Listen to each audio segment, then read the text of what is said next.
60 years. 60 years. Far away from Kfrkasm, Alfred Dreyfus, a French citizen and officer, is accused of being a fifth column and singled out as a traitor because he is Jewish. 60 years later, another officer is toasting his acquittal, despite his responsibility for the 49 dead bodies lying here amongst the olive trees because he is Jewish. In 1956, those considered to be a fifth column are Arab citizens of the State of Israel. Only 20 minutes away from Tel Aviv, 49 villagers, women, men and children were killed by the Israeli border police in Kfrkasm because an early curfew had been imposed without them knowing. Today, a town of some 30,000 inhabitants, Kfrkasm lies on the 1967 border of the West Bank. To outsiders, it is just another Israeli location. To Israelis, it is often considered off-limits, a Palestinian territory. The relatives of the victims of the massacre live, as it were, on the edge.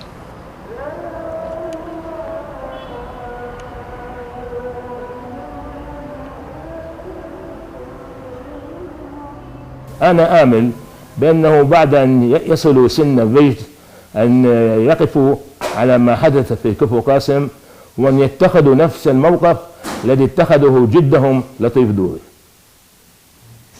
The following statements made by the Israeli activists who sneaked out the news of the massacre and the statements of the survivors he interviewed are a reminder of what happened 60 years ago.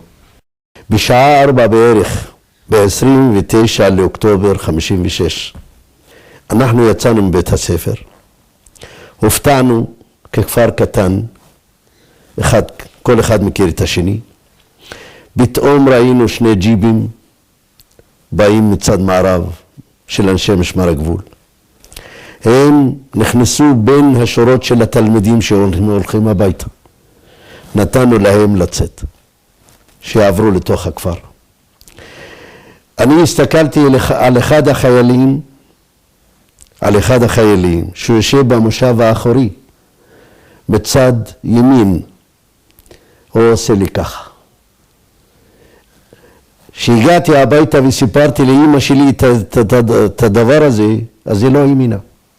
אמרה כנראה דמיין לך משהו. اللي صار أباك اليوم أجا ضابط المختار وديع قال له إنه في منع البلد، منع تجول يعني. منع تجول اللي برا إلنا واللي جوا إلسهم. قال له يا تيم بدك بتعمل في منع تجول والعمال في ديار القلب عامل في عند اليهود. قال له بدأ ننهش. ביקש ממני אבא וגם דודי, הילדים שלו בשדה הם עובדים שם, ללכת ולקרוא לילדים שלהם, בני הדודים שלי, בערך בשעה 4:10. אני כילד צעיר, חזק, הגעתי לשם. זה לא רחוק מהכפר, בסך הכל קילומטר אחד, או משהו, קצת יותר. הגעתי לשם, אמרתי להם, הודעתי להם. בחזרה שכבר הגעתי בחזרה, במקום איפה שהמצבה היום, אם אתה ראית את המצבה, איפה נמצאת, שמה, כל מה שאתה רואה שמה, היו קרמים של זיתים, היה סברס, בשוליים של הדרך. ושמה את הסיבוב הזה, הם עמדו בסיבוב הזה, 3 חיילי משמר הגבול. הם עמדו במקום הזה, שמי שבא ממערב לא רואה אותם.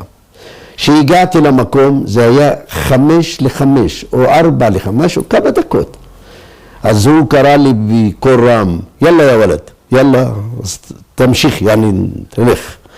אני לאט לאט הסתכלתי אחריי, מצד מערב ראיתי או 3 או 4 בעלי אופניים, רוכבי אופניים, באים מצד מערב, מהעבודה.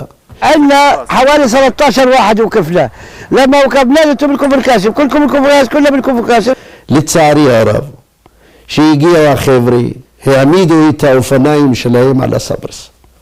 וכל אחד ביד שלו, נטל את היד שלו ושם את זה בכיס. מוציא תעודת זהות הכחולה הישראלית בשביל לזהות את עצמו שהוא תושב כפר-קאסם. העמידו אותם שורה. אני לא שמעתי מה שהם אמרו להם, ומה שהחזירו להם הפועלים. אבל מה ששמעתי שאחד החיילים צעק, שהוא חזר אחורה, הוא אמר, תקצור אותם, תקצור אותם.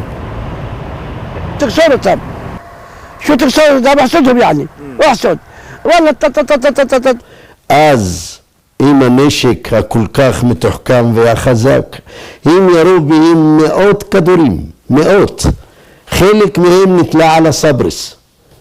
אני שראיתי מחזה כזה, והמחזה הזה נחרט בראש שלי, נרקם בלבי ובחיי, וזה, כמו שאומרים, הולך איתי עד הסוף, עד היום האחרון מחיי.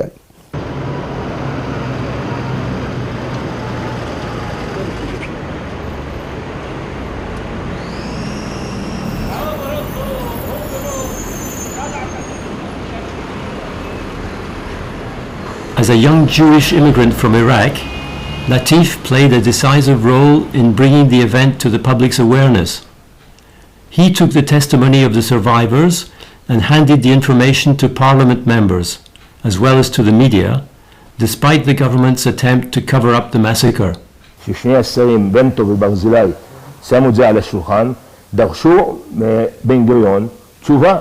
אמרו, אנחנו רוצים לדעת מה קרה פה.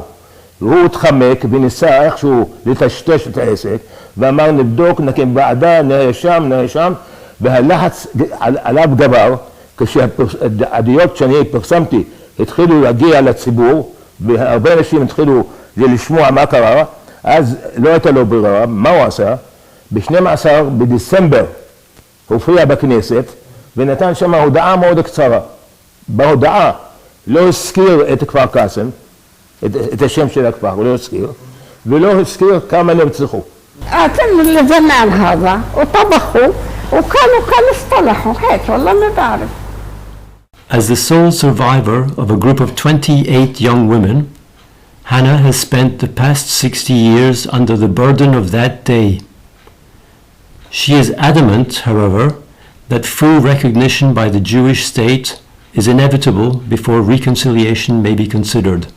وبيرجعلك من 28 بنت مع الزلام اللي بطلوا جدون نزفون بس أنا اللي نجحت من السيارة. شوف يعني كيف إلي شمس إلي شمس بالله والله يا خالتي من يعني بين 27. Following the massacre, in a trial that has become a double symbol in the state of Israel, Judge Halevi ordered 60 years ago that soldiers ought to resist illegal commands and stop obeying them blindly. Only months after the verdict and the ruling on the case, the President of the state granted the release of all the accused soldiers.